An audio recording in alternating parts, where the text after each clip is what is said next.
Hello friends, எல்லோருக்கும் வணக்கம். Welcome to young investor channel. Markets இன்னைக்கு வந்து பாசிட்டிவ்ல தான் க்ளோஸ் ஆயிருக்கு லாஸ்ட் மார்க்கெட்டு. பட் என்னோட போர்ட்ஃபோலியோ வந்து பிளட் பாத் தான். குறிப்பாட்டு போர்ட்ஃபோலியோன்னு பார்க்கும்போது பெருசாக அடிபட்டாலும் ஒரு ஃப்ளாட் நெகட்டிவ் ட்ரெண்டில் தான் க்ளோஸ் ஆயிருக்கு. Nifty 50 23,591 points, 105 points positive. Sensex 77,606 points, 317 points positive. Nifty bank 366 points positive, 51,575 பாயிண்ட்ஸில் க்ளோஸ் ஆயிருக்கு. நிஃப்டி ஐடி 37,548 பாயிண்ட்ஸில் க்ளோஸ் ஆயிருக்கு. 211 பாயிண்ட்ஸ் பார்த்தீங்கன்னா பாசிட்டிவ்ல க்ளோஸ் ஆயிருக்கு. நெக்ஸ்ட் ஃபர்ஸ்ட் நான் இண்டஸ்இண்ட் பேங்க் இன்னைக்கு எடுத்து பார்த்தேன். ஏன்னா இண்டஸ்இண்ட் பேங்க்ல நாளைக்கு முக்கியமான அப்டேட்ஸ் இருக்கு. அவங்க முடிவு பண்ணி அமைச்ச அந்த ஆடிட்டிங் கமிட்டி, குறிப்பாட்டு ப்ராம் த்ராட்டனை வந்து பார்த்தீங்கன்னா அவங்க வந்து அப்பாயின்ட் பண்ணியிருக்கிறாங்க. எதுக்குன்னா அதில் வந்து அந்த டெரிவேட்டிவ் இஷ்யூஸ் எல்லாமே இருக்குது, அந்த அக்கௌண்ட் டிஸ்கிரிபன்சிஸ் அது எல்லாமே நாளைக்கு மார்ச் 28 தந்துருவோம்னு சொல்லியிருக்காங்க. அந்த டீட்டெயில்ஸ் எல்லாமே நாளைக்கு கிடைக்கும். இப்போ இன்னைக்கு இண்டஸ்இண்ட் பேங்க் வந்து 673 க்ளோஸ் ஆச்சு, 676 வரைக்கும் போச்சு. 2.5% பாசிட்டிவ்ல தான் க்ளோஸ் ஆச்சு. இண்டஸ்இண்ட் பேங்க்லேருந்து எம்கே வந்து அதாவது எம்கே குளோபல் ஃபினான்ஷியல் நினைக்கிறேன், அவங்க வந்து எக்ஸிட் பண்ணுறாங்க அப்படின்னு சொல்கிறாங்க. ஏன்னா இண்டஸ்இண்ட் பேங்க்ல வந்து ஒரு அன்சர்டனிட்டி இருக்குது, குறிப்பாட்டு லீடர்ஷிப் சேஞ்சஸ் இருக்குது, அடுத்து இந்த டெரிவேட்டிவ் அக்கௌண்டிங் இஷ்யூலாம் இருக்கிறதுனால டொமஸ்டிக் ப்ரோக்கரேஜ் ஃபார்மான அந்த எம்கே குளோபல் வந்து நாங்கள் இதை இண்டஸ்இண்ட் பேங்க் வந்து எங்களோட போர்ட்ஃபோலியோல வந்து ரிமூவ் பண்ணுறோம் அப்படின்னு சொல்கிறாங்க. நாங்கள் பெருசாக ரிஸ்க் எடுக்க விரும்பலை, ஹையர் வேல்யூஷன் எங்களுக்கு கிடைச்சாலுமே பெருசாக ரிஸ்க் எடுக்க விரும்பலை, சாக்ரிஃபைஸ் பண்ண விரும்பலை. அதுக்கு பதிலாட்டு அவங்களோட போர்ட்ஃபோலியோல இருந்து இண்டஸ்இண்ட் பேங்கை ரிமூவ் பண்ணிட்டு நாங்கள் பவர் ஃபைனான்ஸ் கார்பரேஷன் வந்து எங்களோட போர்ட்ஃபோலியோல ஆட் பண்ணுறோம். ஏன்னா அது வந்து ஒரு அட்ராக்டிவ் ரேஞ்சில் ட்ரேட் ஆகுது. குறிப்பாட்டு புக் வேல்யூல வந்து 1:2 அந்த ரேஞ்சில் தான் அது ட்ரேட் ஆகுது அப்படின்னு சொல்லியிருக்காங்க. சரி, ஓகே.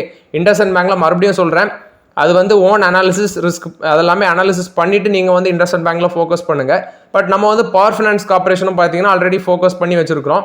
அவங்களும் மென்ஷன் பண்ணுறாங்க, ஏன்னா இப்போ பவர் செக்டாருக்கு வந்து பெரிய எக்ஸ்போஷர் இருக்குது. ஸோ அந்த பேஸில் இவங்களும் நல்லா பெர்ஃபார்மன்ஸ் பண்ண சான்ஸ் இருக்குது பவர் ஃபைனான்ஸ் கார்பரேஷனும். ஸோ நம்ம ரெண்டுமே கன்சிடர் பண்ணியிருக்கேன். நான் வந்து ரெண்டுமே கன்சிடர் பண்ணியிருக்கிறேன். எனக்கு வந்து பார்த்தீங்கன்னா லாங் டைமுக்கு ஒரு நல்ல ரிட்டர்ன்ஸ் கிடைக்கும்ண்டு இது வந்து என்னோட கருத்து. ஸோ ரெண்டு ஸ்டாக்ஸுமே நான் வந்து ஃபோக்கஸ் பண்ணி வச்சிருக்கிறேன். நெக்ஸ்ட் பார்த்தீங்கன்னா ஆக்சுவலி இந்த வெல்த் கெய்னர்ஸ் லிஸ்ட்டு, அதாவது வேர்ல்டில் அதிக அளவில் வெல்த் கெயின் ஆன லிஸ்ட்டு வந்திருக்குது. இது வந்து ஹூரூம்ஸ் அப்படிங்கிறவங்க தான் அந்த லிஸ்ட்டை கொடுக்குறாங்க, ஹூரும் குளோபல் ரிச் லிஸ்ட்டு. இதில் ஃபஸ்ட்டு பார்த்தீங்கன்னா கௌதம் அதானிக்கு தான் வெல்த் வந்து அதிக அளவில் கெயின் ஆயிருக்கு. 1 lakh crore கிட்ட ஜம்ப் ஆகி 8.4 lakh crore இருக்குது. பட் ஃபஸ்ட்டு பொசிஷனில் ரிலையன்ஸ் இண்டஸ்ட்ரீஸ் தான் இருக்குது, முகேஷ் அம்பானி தான் இருக்கிறாங்க. அவங்க வந்து 8.6 lakh crore அசட்ஸ் இருக்குது. ஆனால் அவங்களுக்கு வந்து 13% டிக்ளைன் தான் இருக்குன்னு சொல்கிறாங்க. பட் அவங்க வந்து ஏஷியாவில் ரிச்சஸ்ட் பர்சனாக தான் இருக்கிறாங்க. அதானி குழுமத்துக்கு வந்து 1 lakh crore ஜம்ப் ஆனாலும் இவங்கள விட வந்து பார்த்தீங்கன்னா அதிகரிக்கலை. ஸோ நம்ம கண்ட்ரியில் 284 பில்லியனர்ஸுக்கு வந்து பார்த்தீங்கன்னா 10% வந்து அசட்ஸ் இன்க்ரீஸ் ஆயிருக்கு, 98 lakh crore இருக்குன்னு சொல்கிறாங்க. ஸோ இது வந்து 3rd of the country GDP. அது போக சைனாவோட ஆவரேஜ் வெல்த்தி, அதாவது எவ்ரி பில்லியனருக்கும் ஆவரேஜ் வெல்த் பார்க்கும்போது 34,514 crores இருக்குது. சேம் பீரியட் லாஸ்ட் இயரில் வந்து 29,027 crores இருந்த ஆவரேஜ் இப்போ 34,514 crores இன்க்ரீஸ் ஆயிருக்கு. அடுத்து ஜான்வரி 15 பார்க்கும்போது ஜான்வரி 15 டீட்டெயில்ஸாக இவங்க கொடுக்குறாங்க. ஸோ 175 இந்தியன் பில்லியனர்ஸோட வெல்த் வந்து பார்த்தீங்கன்னா கிட்டத்தட்ட இன்க்ரீஸ் ஆயிருக்குது. ஆனால் 109 பில்லியனர்ஸோட வெல்த் வந்து டிக்ளைன் ஆயிருக்கு அப்படின்னு சொல்கிறாங்க. ரோஷினி நாடார் வந்து 3.5 lakh crore அவர் வந்து ரிச்சஸ்ட் இந்தியன் உமனாக இருக்கிறாங்க. பட் குளோபலி 5th ரிச்சஸ்ட் உமனாக இருக்கிறாங்க. ஏன்னா அவங்களோட ஃபாதர் வந்து 47% ஸ்டேக் வந்து ஹெச்எல் டெக்னாலஜிஸ்லேருந்து இவங்களுக்கு ட்ரான்ஸ்ஃபர் பண்ணாங்க. அது ஒரு ரீசன். இது போக மும்பை வந்து 11 பில்லியனர்ஸ் ஆட் பண்ணி கொடுத்துருக்காங்க. டோட்டலாட்டு 9 சூப்பர் ரிச் பீப்புள் மும்பையில் இருக்கிறாங்க. ஸோ இது ஒரு பக்கம். நெக்ஸ்ட் வந்து பார்த்தீங்கன்னா ஹெல்த் கேர் இண்டஸ்ட்ரியில் 53 பில்லியனர்ஸ் இருக்கிறாங்க. கன்சியூமர் குட்ஸில் 35, இண்டஸ்ட்ரியல் ப்ராடக்ட்ஸில் 32 இருக்குது. So average age of Indian billionaires பார்க்கும்போது 68 years அப்படின்னு சொல்லி மென்ஷன் பண்ணுறாங்க. இது போக 34 year சஷாங்க் குமார், அடுத்தது வந்து ஹர்ஷில் மாத்தூர், இவங்க வந்து ரேசர் பேயோட ஒன் ஆஃப் த ஃபார்ச்சூன். இவங்களோட ஏஜ் 34 தான். இவங்க வந்து யங்கஸ்ட் பில்லியனர்ஸாக இருக்கிறாங்க. இந்தியாவில் 8,643 கோடி வெல்த் இருக்குது. ஸோ இது வந்து பில்லியனர் லிஸ்ட்டை பொறுத்த வரைக்கும் update. So but actually global லெவலில் பார்க்கும்போது எலன் மஸ்க் தான் ஃபர்ஸ்ட் இருக்கிறாரு. $420 பில்லியன் ஒர்த்தோட அவர் தான் பார்த்தீங்கன்னா ஃபர்ஸ்ட் பொசிஷனில் இருக்கிறாரு எலன் மஸ்க். நெக்ஸ்ட் பார்த்தீங்கன்னா ஹிந்துஸ்தான் ஏரோநாட்டிக்ஸ் லிமிடெட் 4,170 அன்னைக்கு க்ளோஸ் ஆயிருக்கு, 1% பாசிட்டிவ். இவங்களுக்கு ஐசி செக்யூரிட்டிஸ் 5,000 ரூபா டார்கெட் ப்ரைஸ் சொல்கிறாங்க. ஃபர்ஸ்ட் இந்த கம்பெனியில் என்னென்ன பெனிஃபிட்ஸ் நீ பார்க்கும்போது லாஸ்ட் ஆட்டு அவங்க 99 நம்பர்ஸ் ஆஃப் இந்த F404 IN20 இன்ஜின்ஸ் வந்து பார்த்தீங்கன்னா ஹிந்துஸ்தான் ஏரோநாட்டிக்ஸ் லிமிடெட் வந்து டெலிவர் பண்ணியிருக்காங்க. இந்த light compact aircraft Tejas MK1 அதுவும் வந்து பார்த்தீங்கன்னா அவங்க டெலிவர் பண்ணியிருக்கிறாங்க. கிட்டத்தட்ட 99 நம்பர்ஸ் ஆஃப் அந்த குவான்டிட்டி வந்து டெலிவர் பண்ணியிருக்கிறாங்க. அது மட்டும் இல்லாமல் இந்த தேஜாஸ் MK1A அதில் வந்து 97 ஆர்டர்ஸும் இன்னும் பெண்டிங்கில் இருக்குன்னு சொல்கிறாங்க. ஸோ இது இந்த பாசிட்டிவ் அப்டேட்லாம் மீன் பண்ணி 5000 ரூபா டார்கெட் ப்ரைஸ் வந்து சொல்கிறாங்க ஹிந்துஸ்தான் ஏரோநாட்டிக்ஸ் லிமிடெடுக்கு. அது மட்டும் இல்லாமல் இவங்களுக்கு அந்த light compact aircraft LCA MK1 அதோட ஃபைனல் ஆப்ரேஷன் கிளியரன்ஸ் வந்து இன்க்ரீஸ் ஆயிருக்கு. முன்னாடி 5989 கோடியாக இருந்த கான்ட்ராக்ட் வேல்யூ இப்போ 6542 கோடியாக இன்க்ரீஸ் ஆயிருக்குன்னு சொல்கிறாங்க. ஸோ இது வந்து ஹிந்துஸ்தான் ஏரோநாட்டிக்ஸ் லிமிடெடுக்கு ஒரு பாசிட்டிவ் அப்டேட்டாக இருக்குது. நெக்ஸ்ட் அதானி குழுமத்தில் வந்து அப்டேட். ஆக்சுவலி இதில் இஷ்யூ இருந்துச்சு அதானி பவரில். இவங்க பங்களாதேஷுக்கு வந்து ஜார்க்கண்ட்லேருந்து பவர் சப்ளை பண்ணுறாங்க. பட் ஆக்சுவலி அந்த பொலிட்டிக்கல் கிரைசிஸ்க்கு அப்புறம் இவங்களுக்கு ப்ராப்பராக பேமெண்ட்ஸ் வரலன்னு சொல்லி இப்போ அதானி குழுமமுக்கு வந்து பார்த்தீங்கன்னா ரெகுலர் பேமெண்ட் வந்து பங்களாதேஷ்லேருந்து கிடைக்குது. பவர் சப்ளையும் நாங்கள் ரீஸ்டோர் பண்ணியிருக்கிறோம் அப்படின்னு சொல்லி அப்டேட் கொடுக்குறாங்க. So Bangladesh power development board வந்து கரெக்டாக வந்து ஃபண்டிங்கும் வருது அப்படின்னு சொல்லி சொல்கிறாங்க. கிட்டத்தட்ட 1600 மெகாவாட் வந்து கோல் ஃபயர் பிளான்ட்ஸ் ஜார்க்கண்ட்லேருந்து இவங்க வந்து சப்ளை பண்ணுறாங்க. அதுக்கான ஃபண்டிங்கும் ப்ராப்பராக வருது. இப்போ அந்த பவர் சப்ளையும் பார்த்தீங்கன்னா கரெக்டாக ரீஸ்டோர் பண்ணியிருக்கிறாங்க. இது அதானி பவர் கொடுத்த அப்டேட்டு. அதானி எனர்ஜி இவங்களும் இன்னைக்கு 8% மேலே போச்சு. ரீசன் பார்க்கும்போது இவங்க மகான் டிரான்ஸ்மிஷன் வந்து இன்னைக்கு அக்யூசிஷன் பண்ணியிருந்தாங்க. 100% ஆஃப் த ஸ்டேக்கு REC பவர் டெவலப்மெண்ட் அவங்களுக்கு கூட வந்து இவங்க வந்து அக்ரிமெண்ட் போட்டாங்க, ஷேர் பர்ச்சேஸ் அக்ரிமெண்ட். ஸோ அவங்கள்ட்ட இருந்து அந்த மகான் டிரான்ஸ்மிஷன் லிமிட்டடை வந்து 100% ஸ்டேக் நாங்கள் அக்யூசிஷன் பண்ணியிருக்கிறோம்னு சொல்கிறாங்க. இது அதானி குழுமத்தில் வந்து ஓவரால் அப்டேட்ஸு. ஏஷியன் பெயிண்ட்ஸ் கொடுத்த அப்டேட் இவங்களுக்கு வந்து டாப் கீ லெவல் சேஞ்சஸ் பண்ணுறாங்க கம்பெனியில். ஜோஷப் ஈப்பனை வந்து அவங்க வந்து associate vice president and Asian paints international private லிமிடெடுக்கு அப்பாயிண்ட் பண்ணுறாங்க. ஸோ இவர் வந்து 2000 வருஷத்துலேயே ஜாயின் பண்ணியிருக்காரு ஏஷியன் பெயிண்ட்ஸில். இவருக்கு வந்து சப்ளை செயின் இன்டர்நேஷனல் பிஸ்னஸ் ஆப்ரேஷனில் வந்து எக்ஸ்பீரியன்ஸ் இருக்குது. ராகுல் Bhatnagar president and product sales research and technology அதில் கொண்டு வராங்க. நெக்ஸ்ட்டு ஹாரிஸ் லாடே இவர் வந்து சீனியர் வைஸ் பிரசிடென்ட்டாட்டு கொண்டு வராங்க சப்ளை செயினில் அந்த செக்மெண்ட்டில். ஸோ இது ஏஷியன் பெயிண்ட்ஸில் வந்து அப்டேட்டு. அது மட்டும் இல்லாமல் ஏஷியன் பெயிண்ட்ஸ் வந்து கேபிட்டல் எக்ஸ்பெண்டிச்சருக்காண்டி ஒரு 3250 கோடி நாங்கள் ஸ்பெண்ட் பண்ண போகிறோம். ஏன்னா தாகஸ்ட் மேனுஃபேக்சரிங் பிளான்ட்டை வந்து புதுசாக போட இருக்கிறாங்க. அதாவது தாகஸ்ட் மேனுஃபேக்சரிங் பிளான் 3250 கோடி போட இருக்கிறாங்க. அதுக்கு அடிஷ்னல் ஆட்டு ஒரு 690 கோடி நாங்கள் கேபிட்டல் எக்ஸ்பெண்டிச்சருக்கு ஸ்பெண்ட் பண்ண போகிறோம் அப்படின்னு சொல்லி அப்டேட் கொடுக்குறாங்க. இது வந்து ஏஷியன் பெயிண்ட்ஸ் கொடுத்த அப்டேட்டு. நெக்ஸ்ட் இந்த NSE IPO பார்த்தீங்கன்னா தொங்கிட்டே இருக்குது. பட் அது இன்னுமே கன்ஃபார்ம் ஆகலை. But security exchange board of India SEBI வந்து அது என்ன பிரச்சனைகள் அப்படின்னு சொல்லி ரிவைவ் பண்ணுறோம் அப்படின்னு சொல்லி சொல்கிறாங்க. ஏன்னா ரொம்ப நாளே ஆகுது. பட் அது டிலே தான் ஆகுது தவிர அந்த NSE IPO வந்து இன்னும் ஃபைனலைஸ் ஆகலை. செபி வந்து நாங்கள் மானிட்டர் பண்ணுறோம் அப்படின்னு சொல்லி சொல்கிறாங்க. டாடா மோட்டர்ஸ் வந்து 2000 கோடி ஃபண்ட் ரைஸ் அது பண்ணி கம்ப்ளீட் பண்ணியிருக்கிறாங்க. நான் கன்வெர்ட்டிபிள் டிபெஞ்சர்ஸ் ப்ரைவேட் பிளேஸ்மெண்ட் பேசிஸில் ஃபண்ட் ரைஸ் பண்ணியிருக்கிறோன்னு சொல்கிறாங்க. இது டாடா மோட்டர்ஸ் அந்த ஃபண்ட் ரைஸிங்கை கம்ப்ளீட் பண்ணியிருக்காங்க. இன்றைக்கி டாடா மோட்டர்ஸ் மார்க்கெட்டில் அடி வாங்கியிருந்துச்சு. ரீசன் வந்து ட்ரம்ப் வந்து 25% டேரிஃப் போடுவேன் அப்படின்னு சொல்லி சொல்லிட்டாரு ஏப்ரல் 2 இந்த ஆட்டோமோட்டிவ் இம்போர்ட்டுக்கு எல்லாமே. அதனால வந்து இன்றைக்கி டாடா மோட்டர்ஸை பொழந்து எடுத்துட்டாங்க. நெக்ஸ்ட் பார்த்தீங்கன்னா டிக்சன் டெக்னாலஜிஸ் கொடுத்த அப்டேட்டு. இவங்க சிக்னிஃபை அப்படிங்கிற கம்பெனியோட ஜாயின்ட் வெஞ்சர் பண்ணுறாங்க இந்தியாவில். எதுக்குன்னு பார்க்கும்போது லைட்டிங் ப்ராடக்ட்ஸ் அண்ட் அசோசரிஸ் வந்து மேனுஃபேக்சர் பண்ணுறதுக்கு வேண்டி தான். ஸோ டிக்சன் வந்து பார்த்தீங்கன்னா லைட்டிங் பிஸ்னஸ் இந்த ஜாயின்ட் வெஞ்சருக்கு ட்ரான்ஸ்ஃபர் பண்ணுறாங்க. 50:50 தான் அந்த joint venture. Make in India vision. Next வந்து ஆப்ரேஷனல் எஃபிஷியன்சி ப்ரொடக்ஷன் குவாலிட்டி வந்து இந்தியாவில் பூஸ்ட் பண்ணுறதுக்கு தான் அந்த ஜாயின்ட் வெஞ்சர்னு சொல்கிறாங்க. ஆக்சுவலி இந்த சிக்னிஃபைன் வந்து பார்த்தீங்கன்னா சிக்னிஃபை அப்படிங்கிற கம்பெனி ஃபிலிப்ஸு ஈகோலிங் இதெல்லாமே இந்த பிராண்ட் எல்லாமே இவங்க ஓன் பண்ணுறாங்க. ஸோ இது வந்து டிக்சன் டெக்னாலஜிஸ் கொடுத்த அப்டேட்டு. டிக்சன் டெக்னாலஜிஸோட ஸ்டாக் ப்ரைஸ் 13,470 ரூபாவில் இருக்குது. ஹைனி பார்த்தீங்கன்னா 19,148 ரூபா. பி ரேஷியோ 94 இருக்குது. இப்போதைக்கு இதில் சான்ஸே இல்லை. ஸோ இப்போதைக்கு இதில் வெயிட் தான் பண்ண முடியும்.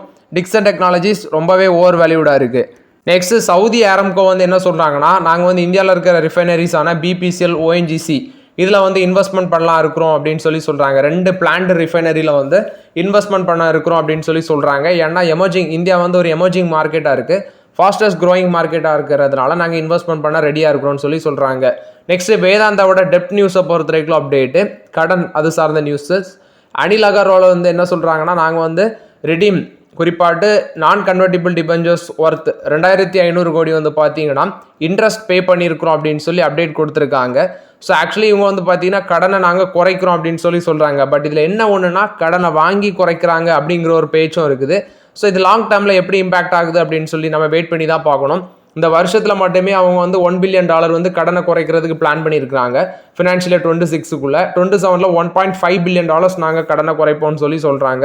அது மட்டும் இல்லாமல் அந்த ஷேருக்கு 15 அனாலிஸ்டில் 9 analyst buy call, remaining 5 of them வந்து ஹோல் கால், ஒருத்தங்க செல் கால் கொடுக்குறாங்க. இது வேதாந்தாவை பொறுத்த வரைக்கும் அப்டேட்டு. நெக்ஸ்ட் வெல்சம் என்டர்பிரைசஸ் இன்னைக்கு கொஞ்சம் ஸ்டாக் ப்ரைஸ் பாசிட்டிவ் ட்ரெண்டில் இருந்துச்சு. இவங்களோட சப்சிடரி வந்து ஒரு 79.29 crores ஒர்த் ஆஃப் ஆர்டர் வந்து வதோதரா முனிசிபல் கார்பரேஷனில் வின் பண்ணியிருக்கிறாங்க. இது வந்து மேஜர் ட்ரைனேஜ் லைன் சம்மந்தமான ஆர்டர்ஸ் அப்படின்னு சொல்கிறாங்க. இது 12 monthsல அந்த கான்ட்ராக்டை கம்ப்ளீட் பண்ணணும்னு சொல்கிறாங்க. இது வெல்சம் என்டர்பிரைசஸை பொறுத்த வரைக்கும் அப்டேட்டு. ஈச்சர் மோட்டார்ஸ் கொடுத்த அப்டேட்டு. ஸோ இவங்க வந்து பார்த்தீங்கன்னா ஃபர்ஸ்ட் எக்ஸ்க்ளூசிவ் டீலர்ஷிப் வந்து ப்ரோ எக்ஸ் ஸ்மால் ட்ரக்ஸ் வந்து மும்பையில் கொண்டு வந்திருக்காங்க. இது வந்து digital first retail and service experience கொண்டு வந்திருக்காங்க. இது வந்து ஈச்சர் மோட்டார்ஸ் கொடுத்த அப்டேட்டு. நெக்ஸ்ட் ஐடி கம்பெனிஸ் இந்தியாவில் புதுசாக எஸ்டாப்ளிஷ் ஆகுறது 90% வரைக்கும் ஃபால் ஆகுது அப்படின்னு சொல்கிறாங்க. ஏன்னா நிறைய சேலஞ்சஸ் வந்து ஃபேஸ் பண்ணுறாங்க. குறிப்பாட்டு ஃபினான்ஷியல் 25 அது 2419 விழுது. ஏன்னா ஃபினான்ஷியல் 25 வந்து 16,388 கம்பெனிஸாக இருந்தது. இப்போ 2419 குறையுது அப்படின்னு சொல்கிறாங்க அந்த IT companies. Reliance consumer products வந்து அவங்களோட கன்ஃபெக்ஷனரிஸை வந்து குறிப்பாட்டு அவங்களோட ப்ராடக்ட்டை ஆஃப்ரிக்கன் மார்க்கெட்டுக்கும் எக்ஸ்பேண்ட் பண்ணுறாங்க. குறிப்பாட்டு அவங்களோட கார்பனேட்டட் பிவரேஜ் பிராண்டாக இருக்கிற இந்த கேம்பா வந்து ஸ்ரீலங்கா, நேபாள் இங்கெல்லாம் கொண்டு போகிறாங்க. இது வந்து அது போக யுனைடெட் அரப் எமிரேட்ஸ் UAEலையும் இருக்குது. ஆஃப்ரிக்கன் மார்க்கெட்டுக்குள்ளேயும் நாங்கள் கொண்டு போகிறோம் அப்படின்னு சொல்கிறாங்க. அது மட்டும் இல்லாமல் எங்களோட கன்ஃபெக்ஷனரி பிராண்டாக இருக்கிற லோட்டஸ், டாஃபி மேன் இதெல்லாமே பார்த்தீங்கன்னா நாங்கள் இன்டர்நேஷ்னல் லெவலில் பூஸ்ட் பண்ணுவோம்னு சொல்கிறாங்க. இது ரிலையன்ஸ் கன்சியூமர் ப்ராடக்ட்ஸ் கொடுத்த அப்டேட்டு. ஜியோ ஃபினான்ஷியல் இவங்க வந்து அவங்களோட சப்சிடியாக இருக்கிற ஜியோ ஃபினான்ஸ் அதில் வந்து ஒரு 1000 கோடி நாங்கள் இன்வெஸ்ட்மெண்ட் பண்ண இருக்கிறோம் அப்படின்னு சொல்கிறாங்க. ஜியோ ஃபினான்ஷியல் சர்வீஸில் இதான் நான் சொல்லிட்டு இருக்கிறேன். அதில் என்ன நடக்குதுன்னே புரிய மாட்டேங்குது. திடீர்னு பார்த்தீங்கன்னா சப்சிடியில் 1000 கோடி இங்கேருந்து ஷேர் அங்கே மாத்திரம் அப்படின்னு சொல்கிறாங்க. அது என்ன நடக்குன்னே புரிய மாட்டேங்குது. ஸோ அதனால தான் நான் இப்போதைக்கு அதுலேருந்து ஒதுங்கி இருக்கிறேன். கோட்டக் ஆல்டர்னேட் அசட் மேனேஜர்ஸ் இவங்க வந்து திருப்பதி மெடிக்கேரில் ஒரு 1050 கோடி இன்வெஸ்ட்மெண்ட் பண்ணுறோன்னு சொல்கிறாங்க. அசோக் லைலாண்ட் வந்து அவங்களோட ஃபினான்ஸ் ஆமா இருக்கிற ஹிந்துஜா லைலாண்ட் ஃபினான்ஸில் வந்து ஒரு 200 கோடி ப்ரிஃபரன்ஷியல் இஷ்யூ பேசிஸில் நாங்கள் வந்து ஷேர் இன்ஃபியூஸ் பண்ணுறோன்னு சொல்கிறாங்க. 200 கோடிக்கு. இது அசோக் லைலாண்ட் கொடுத்த அப்டேட்டு. டாடா நியூவும் HDFC பேங்கும் கோ-பிராண்டட் கார்டை வந்து சப்ராஸ் பண்ணியிருந்தாங்க. விச் மீன்ஸ் இன்ட்ரடியூஸ் பண்ணியிருந்தாங்க. அது 2 மில்லியன் இஷ்யூன்ஸை வந்து டச் பண்ணியிருக்கு. 2022 வந்து லான்ச் பண்ணியிருக்காங்க. அதுலேருந்து இப்போ 2 மில்லியன் கார்ட்ஸ் வந்து அந்த கோ-பிராண்டட் கிரெடிட் கார்டு வந்து பார்த்தீங்கன்னா இஷ்யூ ஆயிருக்குன்னு சொல்கிறாங்க. கிட்டத்தட்ட 13% நியூ கிரெடிட் கார்டு வந்து தேர்ட் குவார்டர் ஆஃப் ஃபினான்ஷியல் 25 வந்து இஷ்யூ ஆயிருக்கு அப்படின்னு சொல்கிறாங்க. Tata new and HDFC bank சேர்ந்து கோ-பிராண்டட் கிரெடிட் கார்டு வந்து இஷ்யூவன்ஸ் கிட்டத்தட்ட 20 லட்சத்தை தாண்டி இருக்கு அப்படின்னு சொல்கிறாங்க. நெக்ஸ்ட் பார்த்தீங்கன்னா இந்த SBI வந்து ATM கார்ட்ஸ் வித்ராவல்ஸ் இருக்குல்ல, ATM வித்ராவல்ஸ் அது மூலமாட்டு 2043 கோடி நாங்கள் ப்ராஃபிட் பார்த்துருக்கோம் அப்படின்னு சொல்கிறாங்க. ஐ திங்க் அந்த ATM டிரான்சாக்ஷனுக்கு லாஸ்ட் 5 இயர்ஸில் வந்து பார்த்தீங்கன்னா அந்த சார்ஜஸ் ஃபிக்ஸ் பண்ணுவாங்கள்ல அதை தான் அந்த இது அமௌண்ட்டுன்னு சொல்கிறாங்க. 2043 கோடி அது மூலமாட்டு SBI ஏர்ன் பண்ணியிருக்காங்க. இது ஃபினான்ஸ் மினிஸ்ட்ரி ரிவீல் பண்ணுற டேட்டா தான். அது போக அதர் 9 பேங்க்ஸ் இருக்குது, PSB பேங்க்ஸ் அவங்க வந்து 3739 கோடி லாஸ்ன்னு சொல்கிறாங்க. பட் SBI மட்டும் 2043 கோடி ப்ராஃபிட் பார்த்துருக்காங்க. இது ATM டிரான்சாக்ஷன் அந்த வித்ட்ராவல் பண்ணும்போது மந்த்லி கார்டு லிமிட்னு ஒன்று உண்டு. அதை தாண்டி போகிற பட்சத்தில் சார்ஜஸ் உண்டு. இப்போ அது 19,000 இன்க்ரீஸ் பண்ணியிருக்காங்கன்னு நினைக்கிறேன். ஸோ அதுதான் அந்த டேட்டாவை சொல்கிறாங்க. இது ஃபினான்ஸ் மினிஸ்ட்ரி கொடுத்த டேட்டா தான். நெக்ஸ்ட் கோட்டக் மஹிந்திரா பேங்க்ல வந்து அப்டேட்டு. கோட்டக் மஹிந்திரா பேங்கோட அம்புட் சந்தனா வந்து DBS பேங்க் இந்தியாவோட MD and head of consumer banking குரூப்பில் வந்து ஜாயின் பண்ணிட்டார் அப்படின்னு சொல்கிறாங்க. ஆல்ரெடி கோட்டக் மஹிந்திரா பேங்க்ல இருந்தவர் இப்போ DBS பேங்க்ல பொசிஷனில் ஜாயின் பண்ணியிருக்காரு. நெக்ஸ்ட் பார்த்தீங்கன்னா கோட்டக் மஹிந்திரா பேங்க்குக்கு Kotak Mahindra bank private banking unit அப்படின்னு ஒன்று இருக்குது. ஸோ இவங்க வந்து பார்த்தீங்கன்னா thousands ஆஃப் கிளைண்ட்ஸ் வந்து ஆட் பண்ணியிருக்காங்க அப்படின்னு சொல்கிறாங்க. குறிப்பாக அவங்க சொல்கிறது இந்தியாவில் வெல்த் மேனேஜ்மெண்ட் செக்டர் வந்து மார்ஜின் ஃபால் இருந்தாலுமே கிட்டத்தட்ட லாஸ்ட் இயரில் வந்து 2280 நியூ ஃபேமிலிஸ் வந்து அவங்க ஆட் பண்ணியிருக்கிறாங்க. ஸோ க்ரோத்தை மெயின்டைன் பண்ணுறது மட்டும் இல்லாமல் டெக்னாலஜியை லிவரேஜ் பண்ணி ஸ்மாலர் சிட்டிஸுக்கும் அவங்கள வந்து எக்ஸ்பேண்ட் பண்ணுறாங்க அப்படின்னு சொல்கிறாங்க. இதோட நேம் வந்து Kotak private banking chief executive officer வந்து ஒய்ஷாரியா தாஸ் அவங்க தான் இருக்கிறாங்க. அசட் அண்டர் மேனேஜ்மெண்ட் லாஸ்ட் இயரில் 13% க்ரோத் ஆயிருக்கு. 60% ஆஃப் இந்தியா ஸ்டாஃப் 100 ஃபேமிலிஸுக்கு தான் இவங்க வந்து சர்வீஸ் ப்ரொவைட் பண்ணுறாங்க அப்படின்னு சொல்கிறாங்க. இது கோட்டக் மஹிந்திரா பேங்கோட ப்ரைவேட் யூனிட் அவங்க கொடுத்த updates. So okay friends, actually இந்த வீடியோவில் சில இம்பார்ட்டன்ட் அப்டேட்ஸ் எல்லாமே டிஸ்கஸ் பண்ணோம். அந்த வீடியோ உங்களுக்கு பயனுள்ளதாக இருந்துச்சுன்னா லைக் பண்ணுங்கள், சப்ஸ்கிரைப் பண்ணுங்கள், கமெண்ட் பண்ணுங்கள். Okay friends, thank you.